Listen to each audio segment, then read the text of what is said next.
Ito.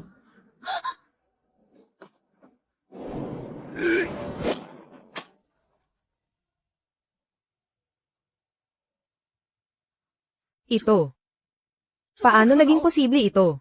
Gitnang antas ng War Realm. Ganito lang ba ang lakas mo? Ang kamay ko.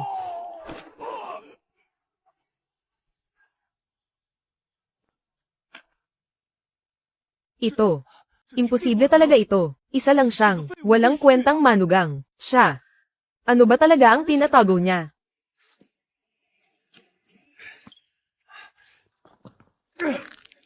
Ako ay isang elder ng Martial Alliance. Ang lakas ng loob mong saktan ako. Wala ka ng puwang dito sa Dachen. Sino ka ba talaga? Sinagot ko na yan kanina. Isang hamak na delivery boy. Kalokohan. Isang mababang uring delivery boy. Paano niya masasalo ang aking War Realm Palm Strike? Ang pagpilay mo sa isang elder ng Martial Alliance ngayon ay isang lantarang paglabag sa batas ng Dachen. Paglabag sa batas ng Dachen. Wang Xiaotian. Suot mo man ang uniforme ng Martial Alliance, bulok na ang mga buto mo sa loob.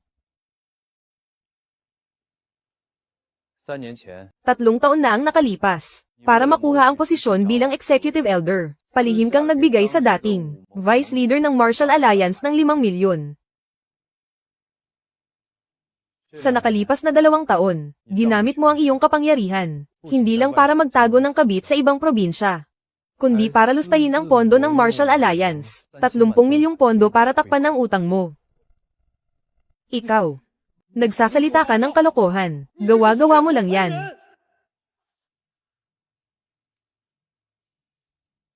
Gusto mo bang ilabas ko ang overseas account na pinaglipatan mo? Pati na rin ang eksaktong address ng kabit mo sa probinsya. Sa harap ng lahat ng mayayaman sa lungsod, babasahin ko isa-isa. Binili lang pala niya ang posisyon niya. At nangulimbat pa ng pondo, kamatayan ang parusa dyan.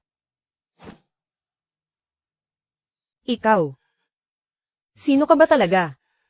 Paano mo nalaman ang mga sikretong ito? Siya. Hindi lang nakakatakot ang lakas niya, pati ang mga sikreto ng matataas na opisyal ng Martial Alliance, alam niya. Sa loob ng 3 taon, ang pananatili niya sa pamilya Liu, umaarte lang ba siya? O kaya,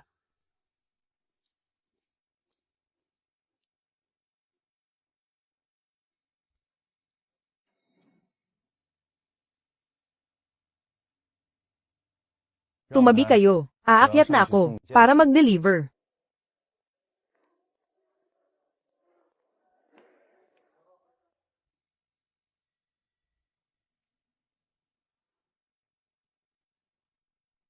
Elder Wang. Hindi natin siya pwedeng paakyatin. Nasa top floor ang grand ceremony. Ang Lord Marshal Venerable ay nagpapahinga roon.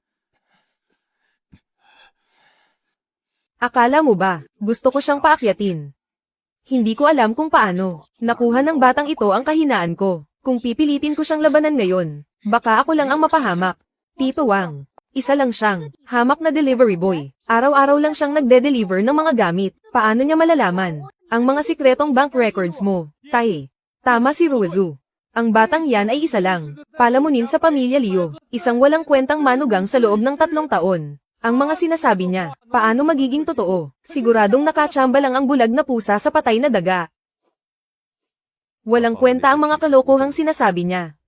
Kahit pa mayroon siya ng ilang peking screenshots. Ano naman ngayon?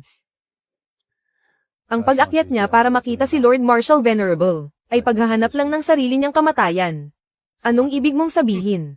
Si Lord Marshal Venerable ay laging nasa digmaan. Pinakaayaw niya na inaabala siya ng mga walang kwentang tao. Isang mabaho at pa isang delivery boy. Naglakas loob na pumasok sa pinakasentro ng seremonya. Sa tingin niyo ba, ang mga personal na gwardya ni Lord Marshal Venerable, paano kaya siya dudurugin hanggang mamatay? Tama, mainitan ang ulo ni Lord Marshal Venerable. Sa sobrang galit niya, siguradong, ituturing siyang assassin at papatayin on the spot. Pagdating ng oras na iyon, maghihintay lang tayo rito, at papanoorin kung paano siya magmumukhang patay na aso. Habang kinakaladkad palabas, ang pag-akyat ng basurang iyon, ay kusang pagpasok sa bitag. Si Lord Marshal Venerable, ay ang rurok ng martial arts sa dakian. Isang sampal lang, kayang-kaya siyang durugin hanggang maging durog na karne. Tama ang sinabi mo, maghintay lang tayo rito ng mabuti, at panoorin kung paano siya mamatay. Mga binibini at ginoo, ang kalokohan kanina, ay nagdulot ng gulat sa inyong lahat. Isang baliw at itinakwil na manugang, na hindi alam ang kanyang lugar, umakyat para abalahin si Lord Marshal Venerable. Huwag kayong mag-alala, itatapon din siya pababa maya-maya, isang nakakaawang payaso.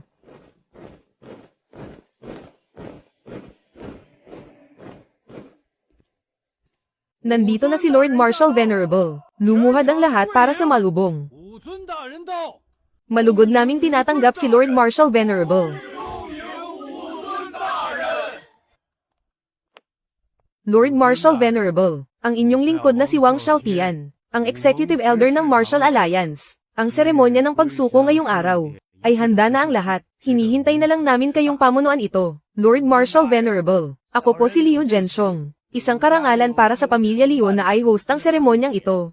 Ito ay biyaya mula sa aming mga ninuno. Inayos ko na po ang loob at labas ng venue, nang maayos at kumpleto. Mangyari po sanang suriin ninyo, Lord. Lord Marshal Venerable, ako po si Liu Ruizu, ang panganay na anak na babae ng pamilya Liu. Ang makita ang inyong tunay na mukha ngayong araw, ay ang pinakamataas na karangalan para sa akin. Lord Marshal Venerable, ako po ang nakababatang si Wang Chanyu. Madalas sabihin ng aking ama, na si Lord Marshal Venerable ay, ang haligi ng lakas ng dakian. Ngayong nakita ko na kayo, talagang walang kapantay ang inyong presensya. Lord Marshal Venerable, kanina ay may isang taong hindi alam ang salitang kamatayan. Isang manggugulo na pumasok sa bulwagan. Siya ay, pinigilan na namin at ng pamilya Liu sa abot ng aming makakaya. Ang taong iyon ay ang Kalal Ayes lang na.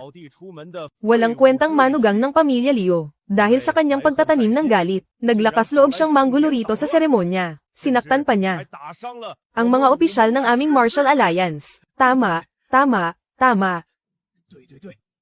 Ang lalaking iyon ay hindi lang isang itinakwil na basura. Ngayon ay bumagsak pa siya sa pinakamababa, bilang isang mabahong delivery boy. Ang pinaka nakakatawa pa rito ay, sa kamay ng mabahong delivery boy na iyan, na may dalang sirang bag. Ang lakas ng loob na mag-ilusyong gumamit, ng peking gamit para bastyusin ang Marshal Venerable. At may gana pang magsinungaling na. Kayo mismo ang nag-order nito. Pinigilan ko siya ng buong makakaya. Para hindi niya madumihan ang inyong paningin. Maaari kayang, ang ginoong iyon.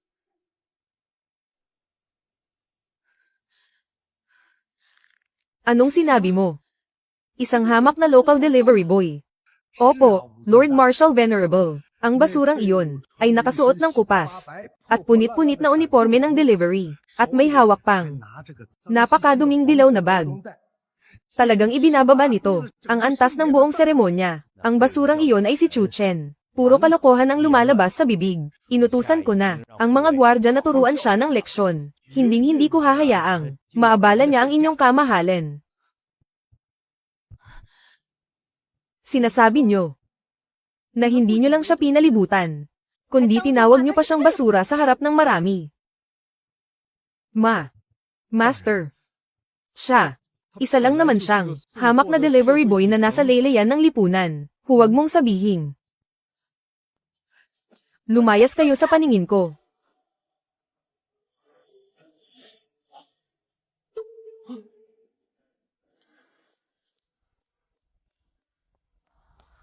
Kung iisipin ni Mr. Chu, na sinasadya siyang hiyain ng Dachen, hindi lang mabibigo ang seremonyang ito, kundi ang buong Dachen, ay mahaharap sa malaking sakuna.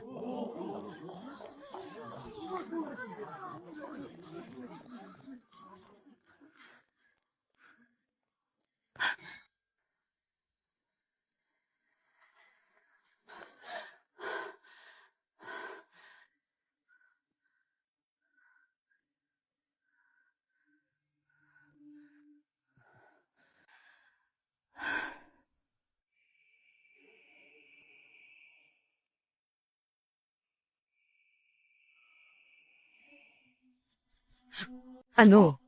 Lord Marshal Venerable, yumuyo ko sa kanya. Imposible ito. Siguradong namamalikmata lang ako. Mr. Chu, kasalanan ko ang mahinang paghahanda, kaya ang mga bulag na tanggang ito, ay nabastos kayo. At nabigyan kayo ng abala. Narito si Qingyu upang humingi ng tawad sa inyo. Ayos lang, naghahatid lang ako ng package. Normal lang na makasalubong ng mga asong ulol sa daan. Hindi na nakakagulat.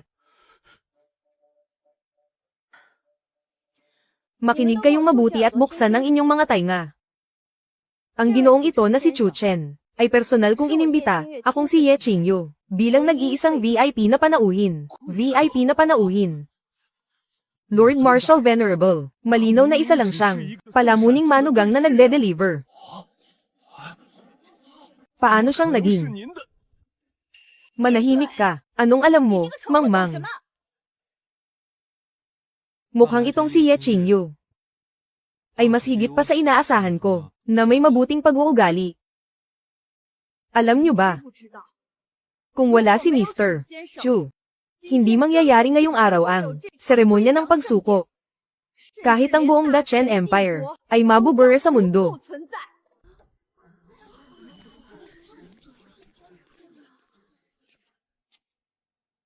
Pirmahan mo na itong express delivery. At saka, huwag kalimutang bigyan ako ng 5-star rating sa system. Nakasalalay dito ang full attendance bonus ko ngayong buwan. Huwag kayong mag-alala, Ginoo. Sisiguraduhin ni Qingyu na ibibigay sa inyo ang pinakamataas na rating. Lord Marshal Venerable, kahit pa siya ay inyong VIP, totoo pa rin na nanakit siya ng tao sa publiko. Tingnan nyo. Binali niya ang kamay ng anak ko, at sinira pa ang kultibasyon ng aming Martial Alliance Deacon. Mahigpit ang batas ng Dakian. Ang prinsipe na lumabag sa batas ay may parehong parusa sa karaniwang tao. Hindi niyo po siya pwedeng konsintihin. Kakausapin mo ako tungkol sa batas. Talagang hindi ka iiyak hanggat hindi mo nakikita ang kabaong. Ay ikaw. Ang batas ng Dakian. Karapat dapat ka bang bumanggit ng batas?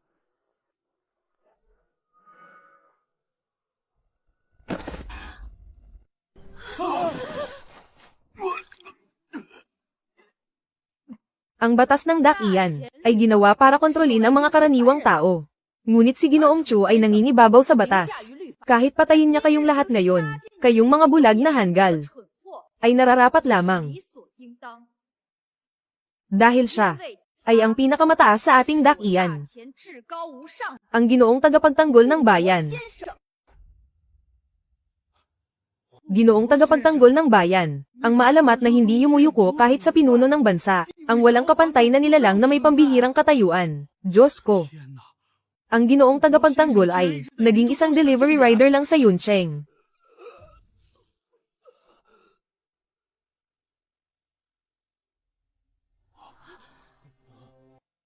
Tatlong araw na ang nakalipas. Ako ay nasa inabandonang pabrika sa silangan ng lungsod.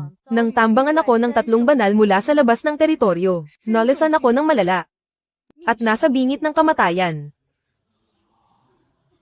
Kung wala si Ginoong Chu, wala sana ako rito ngayon, sa grandiosong seremonya ng pagsuko ng 3 banal. Ang biyayang ipinagkaloob ni Ginoong Chu sa Dakian, kahit pa 10 pamilya Liu.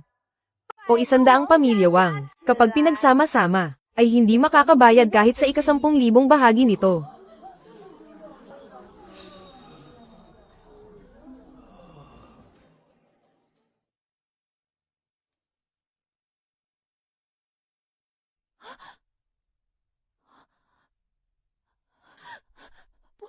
Hindi, paanong nangyari ito? Ano ba itong ginawa ko? Pinalayas ko mismo ang isang tunay na Diyos na nangingibabaw pa sa Marshal Venerable, mula sa aming tahanan. Walang kwenta ang mga luha mo ngayon. Ginoo, mangyari po lamang na sumunod kayo sa akin sa VIP seat sa main hall. Tayo na.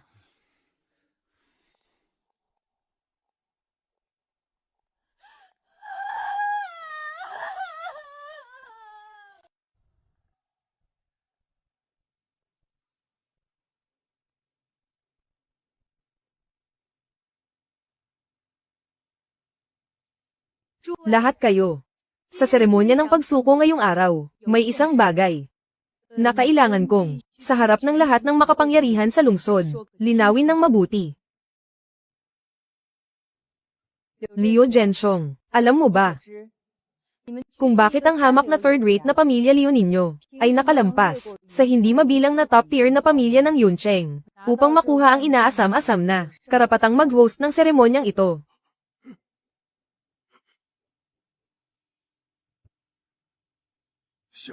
Hindi ko po alam. Nakikiusap po ako, kagalang-galang na Marshal Venerable. Hindi mo alam. Napakagaling na hindi mo alam. Dahil si Ginoong Chu Chen ay manugang ng inyong pamilya Liu. Upang suklian ko ang pagliligtas ni Ginoong Chu sa aking buhay, kaya ko sinadya na ibigay ang karangalang ito na magpapaangat sa inyong pamilya, ang walang kapantay na kaluwalhatiang ito sa pamilya Liu.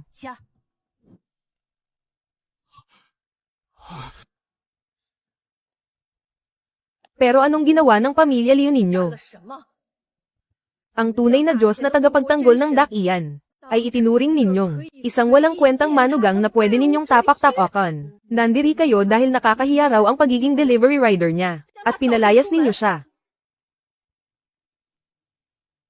Para saan ba talaga? At itinapon ko ang ganitong bundok ng ginto.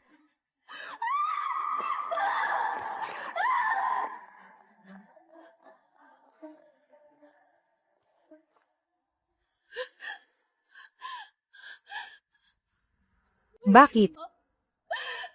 Chu Chen, paanong? Mayroon kang ganito nakakatakot na lakas. Ikaw pala ang ginoong tagapagtanggol ng dakian. Bakit sa loob ng 3 taon, hindi mo man lang sinabi sa akin? Hindi ko na kailangang manuyo. Ang turentadong Wang Chanyo na yun. Bakit mo itinago sa akin? Sabihin sa'yo. Maniniwala ka ba kung sinabi ko? 你会信吗？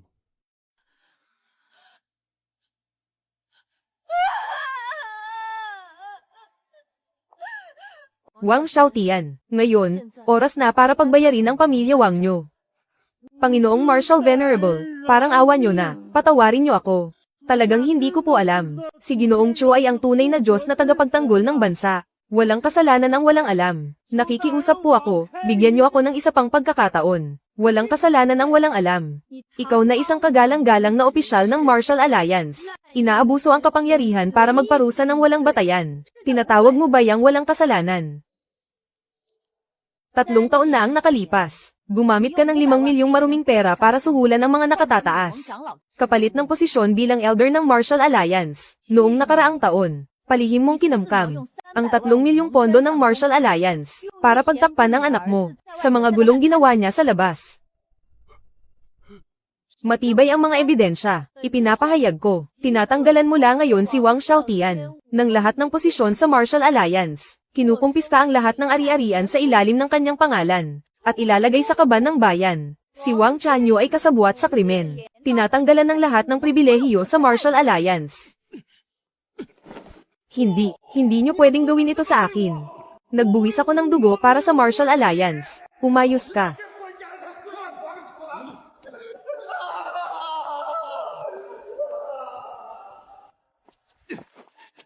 Chu Chen, ikaw na isang hamak na basura. Sinira mo ang pamilya ko. Kahit maging multo ako, hindi kita palalampasin. Maging multo, wala ka man lang karapatang maging multo. 都没有。 Ang humantong sa ganitong kalagayan, ay kasalanan mo rin.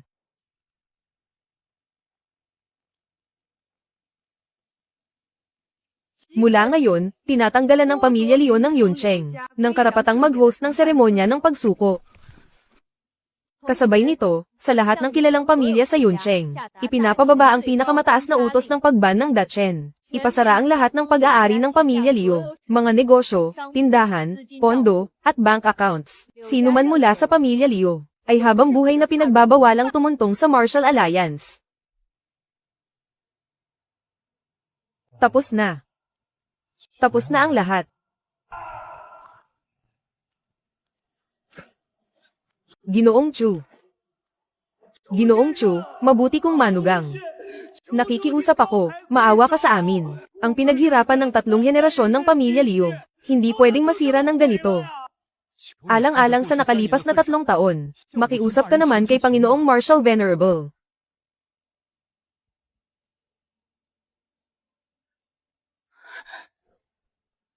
Chu Chen, nagkamali ako. 我真的知道错了。 Basta't mapatawad mo lang ako. Magpapakasal tayo ulit agad. Magsisilbi ako sa'yo habang buhay. Hindi ko na ikakahiya ang pagiging delivery boy mo. Nakikiusap ako sa'yo, huwag mong sirain ang pamilya Liu. Ang mga luha mo ngayon ay takot lang dahil alam mong talo ka na.